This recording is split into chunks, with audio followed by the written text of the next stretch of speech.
hundreds of different film genres, stemming from outer space adventures in sci-fi, all the way to a gritty or even sometimes shocking realism of a documentary. But none are as sometimes confusing or unique as film noir. If I ask the typical viewer what they think film noir is, chances are they don't know what I'm talking about. An avid film watcher or cinephile may bring up films such as The Big Combo or The Stranger, just to name a few. But what is film noir? Film noir translates from French meaning black film. The genre originated from French cinema in the 1940s and 50s. Typical noir films are crime dramas and particularly emphasise cynical attitudes. All in all, they centre around a mystery to be solved. The genre was heavily inspired by the then obsolete German Expressionism movement, with most of the storytelling coming from the sets and performances of the actors rather than dialogue.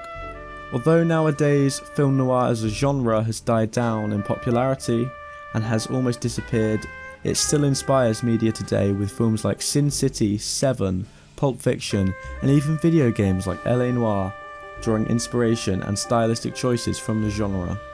Today we're going to be discussing how film noir inspired Ridley Scott's Bladerunner and Alfred Hitchcock's Vertigo.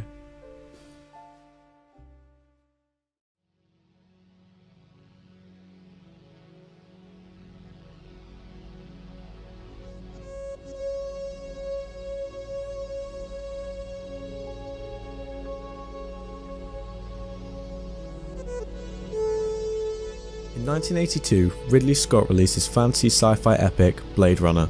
Starring Harrison Ford, the film is heavily influenced by film noir and is considered by many, and myself included, to be neo-noir. Neo-noir is a term used to describe films that were made after the classic noir period and contain some of the themes and styles of a film noir movie.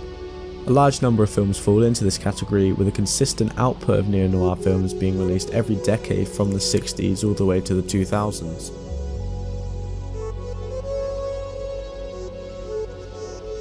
Set in a future, natureless version of Los Angeles, the ground level areas of the city are always clouded in darkness, accompanied by a constant rainfall. In a large number of scenes, we see a strong contrast between deep shadows and brighter light. Often in close-ups, characters' faces are obscured by shadow, making them more mysterious. Smoking is also prominent, being shown when we first meet Rachel and in the opening scene with Holden's interrogation. These are textbook noir traits and further reinforces Bladerunner as a neo-noir movie. The whole society seems to be corrupted. Status, power and wealth are still prevalent, with the rich are living better. A prime example of this being Eldon Tyrell, who lives in a house that literally shimmers like gold. Unlike Deckard, who lives in nearly pitch black darkness even though he has to fix Tyrell's mistakes. Crime and murder also play prominent roles in the plot of the film. Deckard is essentially a hitman who is used by the police, and lastly, the overall tone of the film is cynical, with the main themes of the film being corruption and murder. Once again, these are typical noir traits and clichés.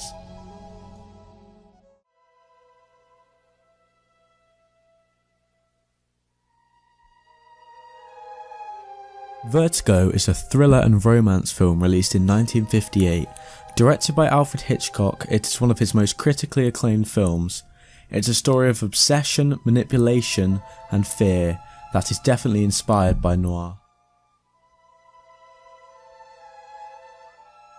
Scotty's attire is a classic detective, with a suit and fedora to complete his look. This is very cliché noir. One scene in particular that shows noir's influence on Vertigo is the opening scene. We see Scotty and an unnamed policeman chasing a convict. The setting and mise-en-scène really define film noir.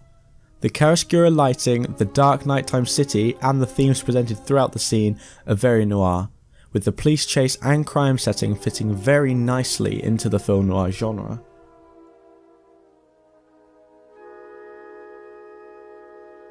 Most of the film is very classic Hitchcock, with an innocent man being blamed for a horrible occurrence that wasn't his fault at all.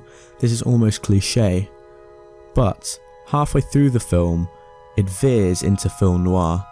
Scotty is so obsessed by his memories of Madeline, he wanders the streets looking for a replacement or maybe for Madeline herself. It's hard to tell how deep his obsession goes.